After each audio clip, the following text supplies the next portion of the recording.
Hi, ladies and gentlemen. Terry Martin, once again with the Illinois Channel, and coming to you with Jeff Berkowitz of Public Affairs TV. And Jeff, it's been a hot summer. We just had record high temperatures. So I think the audience will forgive us for wearing our summer wear instead of the button down and sweaters that so often they see us. But there's been a lot of things happening in the news, even though a lot of people in Illinois are kind of away from the office, so to speak, in politics. And one of the things that has happened this week in the national news has been this effort by the Republicans in Texas to have a redistricting of 5 congressional seats that could turn those Democrat seats into Republican seats. And strangely enough, to block that, the Democrats in the House of Representatives inside the state of Texas have fled to keep the legislature from having a quorum. And Jeff, where did they go to protest this effort at redistricting? Of all places, they came to Illinois, noted for some of the weirdest redistricting of congressional maps in the nation.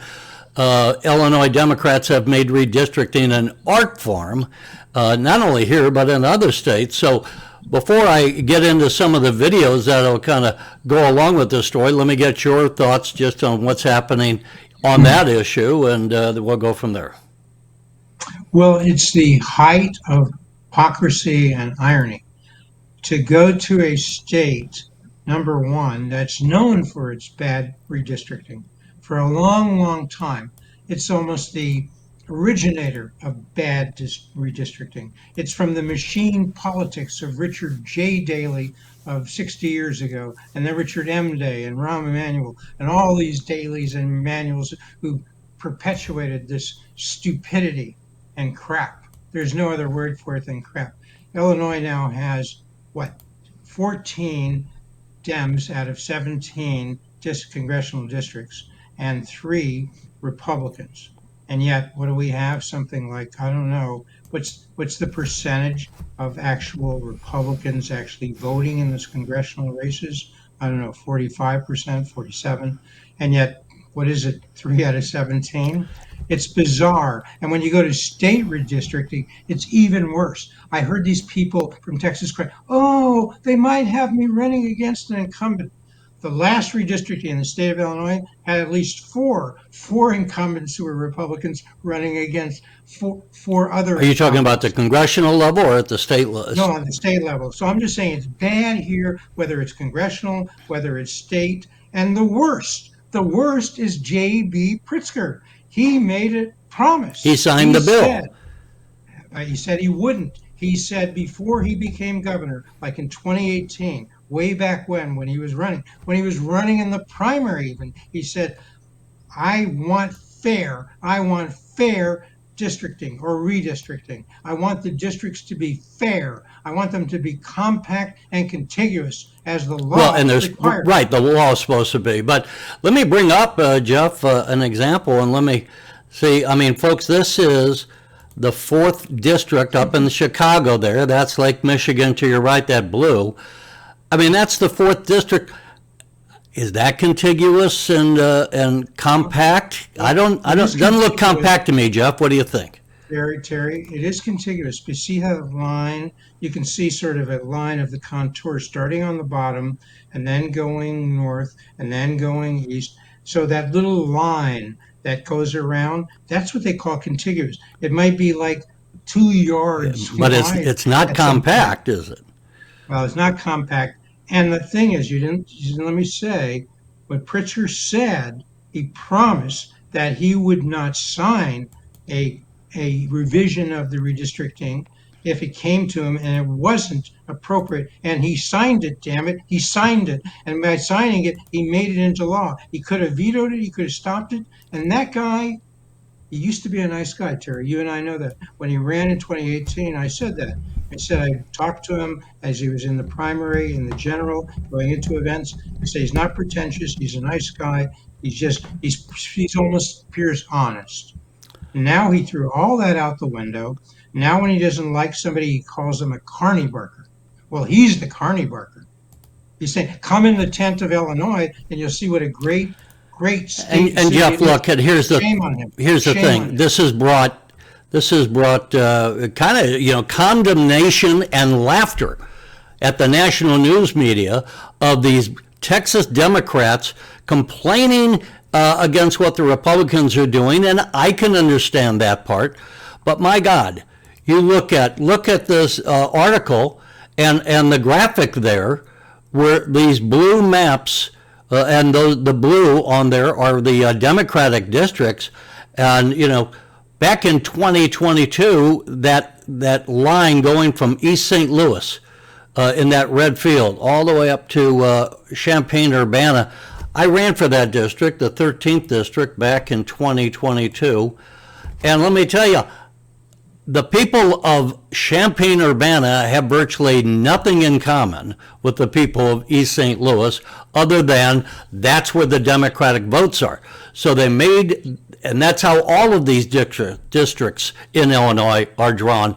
And Tony McCombie, the Republican leader in the Illinois House of Representatives, earlier this year, they brought a lawsuit because of the redistricting maps in Illinois, and she pointed out that I don't remember the exact cycle, but a couple of cycles ago in the election, the Republicans statewide had more votes for Republicans in the Illinois House of Representatives, more votes than the Democrats, and yet, because of redistricting, the Democrats ended up with a supermajority.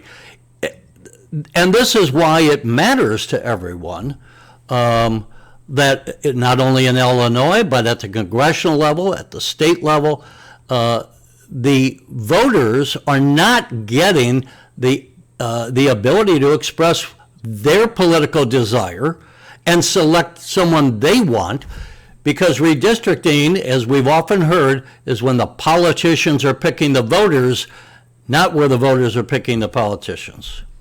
I think the Texas Democrats also went to Massachusetts for sanctuary. And the reason why that's important, the liberal, progressive, woke, wonderful, goo government, good government, governor of the state of Massachusetts and blah, blah, blah. They have how many congressional districts have a Republican in the state of Massachusetts, Terry? You want to take a guess? How many? Well, I know the answer, what it is, but yeah, the question zero, nada. Not one. Shameful, In fact, I don't think there's one. I'm going from recollection. I don't think. Well, you know what? For a long time, last time there were 4 Republicans elected in New York, which actually was somewhat of a surprise. But for years, there wasn't one Republican in the House of Representatives in the Northeast. And there hadn't been for something like 20 years. Wasn't New York known 100 years ago for Tammany Hall, for being one of the most corrupt? And that was the Republicans back then running. Yeah. In fact, I'll tell you a quick story on Tammany Hall. Theodore Roosevelt was the governor, and he was a reform governor. He wanted to clean up politics. JB Pritzker might want to follow what TR did. Teddy Roosevelt was a reform governor, and the head of Tammany Hall, whose name I'm dropping right now, convinced the Republican president to put Teddy Roosevelt on the ticket in 1900 so that he could get Teddy Roosevelt out of Albany in New York because he didn't want to have this reform governor. And he thought as vice president, he could do no harm there. And of course, to his shock, a few months later, the president was assassinated and TR became the president of the United States. But anyway, that's as an aside. What we right now, Jeff, why this also matters going forward. Speaking of presidential politics, is while JB Pritzker is running for a 3rd term of governor, he's also, as everyone acknowledges who follows politics, is positioning himself to run for president of the United States. And so we have to hold him to standards, ethical standards, and other standards. What has he done on crime? What has he done on job creation and the economy in Illinois? He likes to beat his chest and say he's done a good job. He has had 7 credit upgrades, But you and I know that in part that was because Illinois got billions of dollars of COVID money during the time he was governor. Completely. Without the COVID money, he would have zero upgrades. And it doesn't mean a damn thing because Chicago and Illinois are still virtually junk status. That's what it means. It's a shame that no media in Chicago, in Illinois, or anywhere else call this guy out. And as we'll see later in the show, when we talk about the gubernatorial campaign, I think Pritzker forgot he has one as he runs for a third term. We'll talk about taxes, Illinois worst. Schools, Illinois some of the worst in the country. Illegal immigration, worst illegal immigration, worst in the country of not caring about its citizens in favor of illegal immigration. Crime has come down, but it's come down much slower than almost anywhere else that's comparable to Chicago or Illinois. Climate and jobs, we'll talk about that. That is really shameful. And last but not least, pensions, $250 billion in unfunded pensions. So if Pritzker could just make the argument that any one of those 6 issues he has even talked about, let alone not made better, he's not made better in this 7 years record. So he's an easy mark to beat in the 20. Well, the other thing is, where has election. Pritzker cut spending? Let me finish my sentence. Go ahead. He's an easy governor to beat based on the record, his 7-year record, will be 8-year record of not even talking about those things I've mentioned and proving them, and certainly not fixing them. Yeah, what has he done? You and I have talked over the years about how only about 15% of the students in Chicago public schools are reading and doing math at grade level. I haven't heard Governor Pritzker do one thing, talk about that. And these kids are woefully prepared for this future. We got AI, we have robotics, and I just posted today the point that we are going to have all of these low-skilled jobs in the future being done by robots. And these kids that are coming out of Chicago public schools, and sadly other areas around the United States, like Baltimore, we need to take a look at our public schools and saying, you people are failing.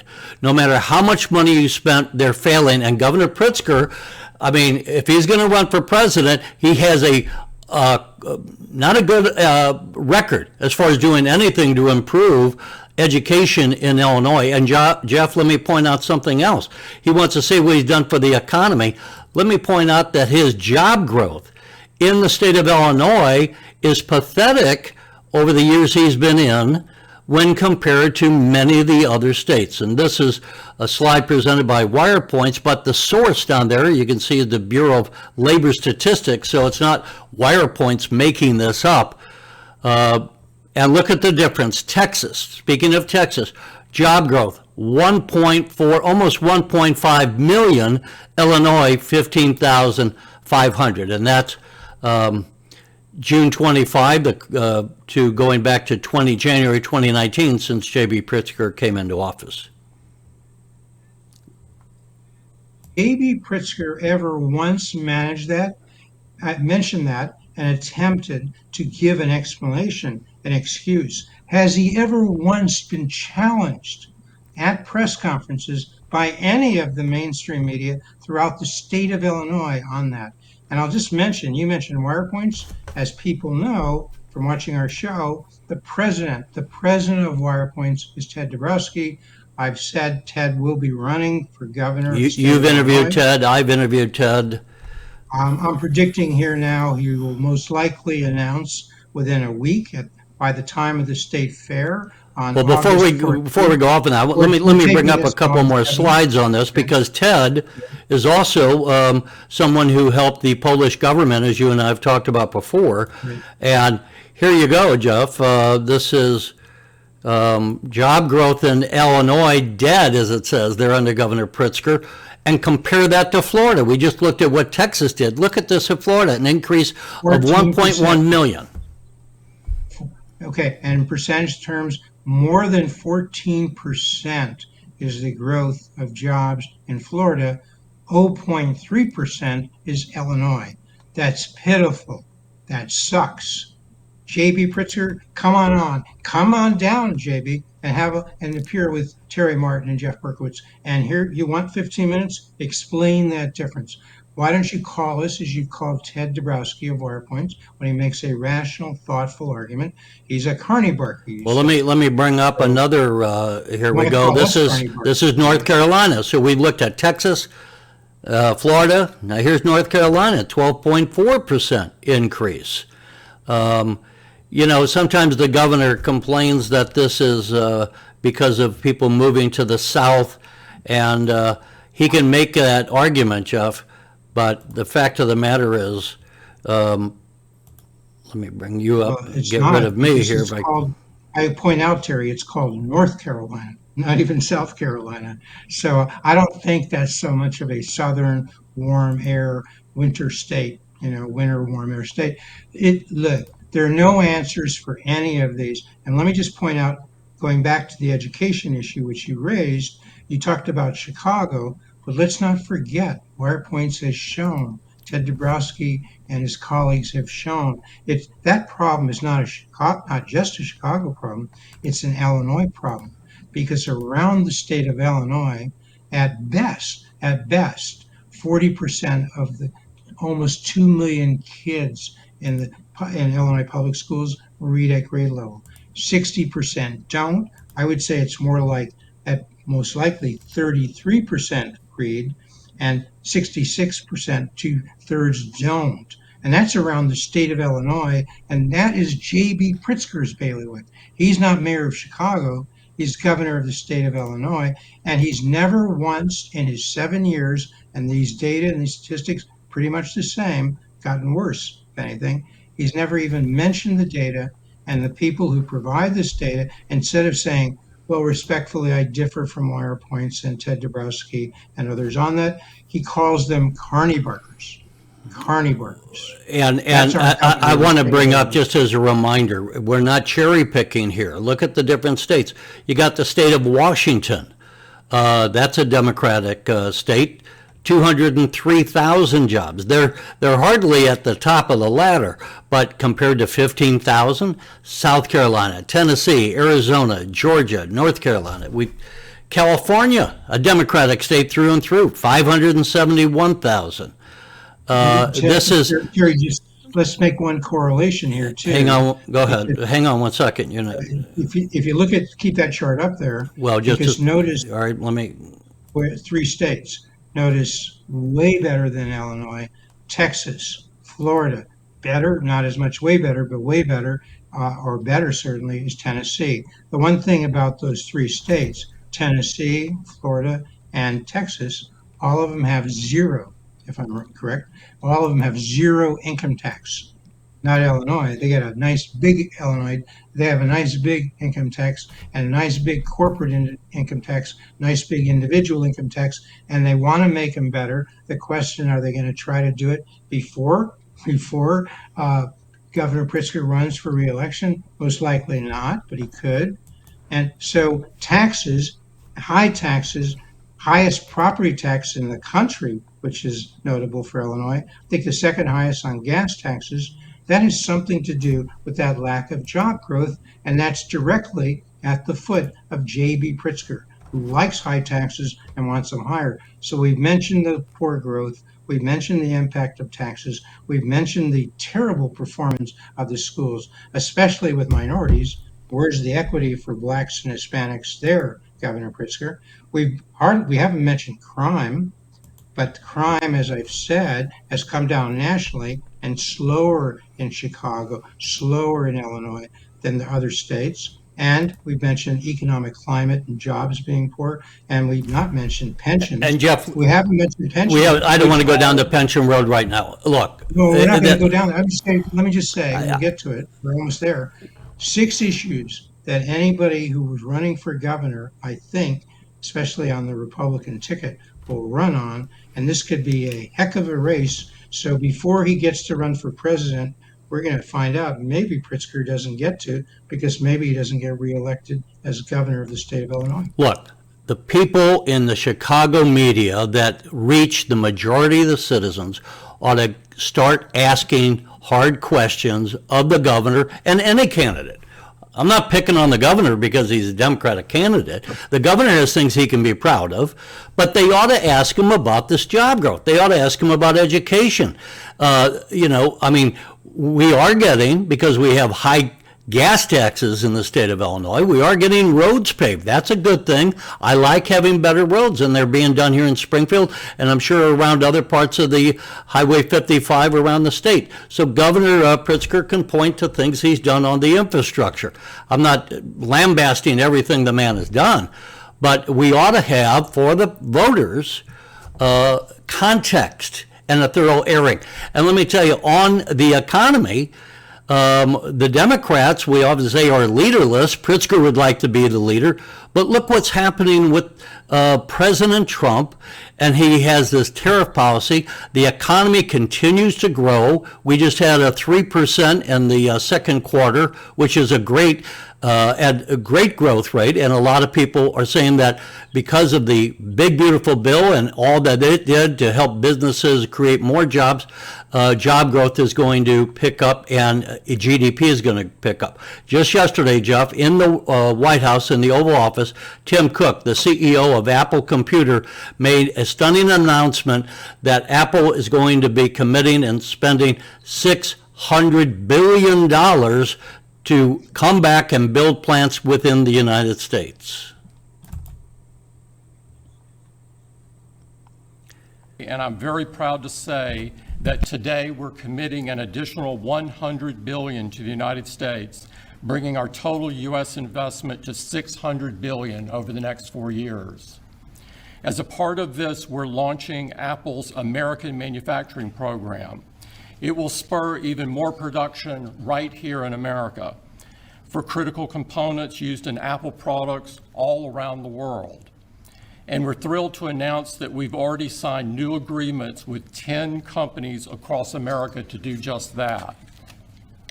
First, with today's announcements, I'm proud to say that Apple is leading the creation of an end-to-end silicon supply chain right here in America, from design to equipment to wafer production to fabrication to packaging. So, Jeff, that's quite a commitment, and with that $600 billion and others that we've already had, the President of the United States has raised trillions of dollars from private sources like Apple, some from private, some from other companies, as he did when he went to Saudi Arabia not too long ago. So Trump is not running for re-election, but if the economy continues to pick up steam, when we come to 2026, much less 2028, the Democrats who have been fractionalized, leaderless, who are taking these 80-20 issues like men playing in girls' sports and picking the wrong side of the issue, they're going to have quite a hill to climb to get back into good graces of the voters around the United States and perhaps in Illinois. Well, Terry, to be fair, I want to be fair. The major reason I would say that Donald Trump got his second term, got elected as president in 2024 for the second time, is because of the bad performance by the Biden administration on prices and inflation, having during Biden's administration reached a 40-year high of 9% inflation. And Trump ran on that, and he promised inflation would stay low and go even lower. And we'll see, but I think it's could come down to, in the midterms, and maybe even who's elected president in 2028. It's the economy, stupid. And you let me point out before the economy, it is the economy, stupid. I'll agree with you on that. But he also got elected because we know from polling, one of the major issues was the open border. And Trump has now sealed the border, and he did it pronto. And when we talk about crime, when we talk about education, we've got all these people that have come in from outside the United States, and there is a lot of immigrant crime, some very famously. I'm not going to get into that now, but the fact is Trump and the Republicans have things that they've done, including the big beautiful bill. Okay, go. Let me finish. My point was that where are things going right now with inflation and prices, and where will they go over the next year? And to be fair, it's not that clear, because these tariffs, which many economists contend, I would say certainly mainstream economists contend, yes, you can do some good things with tariffs, and the president is doing some good things in terms of opening up markets to the U.S., to their markets, whether it's in the European Union that may happen in China and so forth. But the other thing it's doing, the mainstream economists will say, or will do as these things kick in, they very likely could result in higher prices. And if that happens, that would be a headache for anybody running in the Well, midterms. the Democrats hope that's the case. I Harry, would argue, please let me finish. well, I thought you did finish. Let me get my own word in. There is plenty of evidence that that does not happen because when you have a tariff, that is a tariff on something being imported. The easy way not to pay the tariff, Jeff, and have the product go up for the average American is don't buy products made outside the United States. There's no tariff on those, number one. Number two, those importers don't want to have their products coming into the country priced out of the market. So they absorb some of that. So if the tax is 15%, which is pretty much the average on these tariffs, it doesn't mean that anyone who buys a foreign-made product is going to pay 15% more. It doesn't go through 100%. All right, I'm done. But often the product that's offered in the United States, made in the United States, is a higher price than the product would be that they could have bought outside without the tariff. So it's not a perfect substitute to pay a higher price. Well, but Jeff, that's Terry, the whole please. point of the tariff. Terry, let me finish making an argument. You can respond. All right, we only have 3 minutes left. I know, but you just took 2 minutes, so I want my 1 minute, okay? Jeff, we're having a conversation, not a monologue. Fair is fair. Okay, so that's a problem. And I said it could be a problem. I have not said it happened yet. But the other thing to flag is you raised immigration. Yes, the president sealed the border. He did a wonderful job on that. But now the question is, and you mentioned crime, and are there many people who came across unvetted of the 8 million or so who came illegal immigrants? Are they criminals? And is he prioritizing criminals, not people who ended up getting a job and are working? And he's got to watch that because he needs the Hispanic vote, and they don't like it so much. Well, before he watches that, let me. Okay, we're going to run out of time here, and I want to get in. The Republicans can't beat Pritzker and can't beat whoever the Democrats put up for the Senate. We're going to have a governor's race. We're going to have a U.S. Senate race. And there are a couple of names on the Republican side. This is James Mendrick, the sheriff of DuPage County. He has already announced, and he's running for governor. One of the names you and I had previously discussed, Richard Porter, who I thought would have made a very good candidate for the U.S. Senate, has announced that he is not going to be running, so he's out. But one of the people, and I get this from you, Jeff, you're picking, saying that perhaps Don Tracy might be running for the U.S. Senate. He is the former head of the Illinois Republican Party. He comes from a wealthy family. His sister is a state senator. Joe Tracy, give us your thoughts real quick. We have about 30 seconds. More than might be. I've talked to Don 30 Tracy seconds. several times. The point is, he has said he is heavily leaning toward a Senate run, not a governor run, which he was thinking of. So I'm saying we're taping this August 6th, August 7th. By August 14th, Illinois State Fair Day, he will have announced, or he'll announce there, that he is running for the U.S. Senate, and he's got a good shot. I think he'll be a credible, serious candidate, especially against any one of the three Democrats who are running as quite progressive, far-left liberals. All right, we're going to have to close it out. People, if you're interested in whatever candidate you'd like to see, give us a comment on that. In the meantime, Jeff, stay cool. Folks, stay cool, and thanks for watching. Give us a thumbs up and give us your comments. We'll see you next time.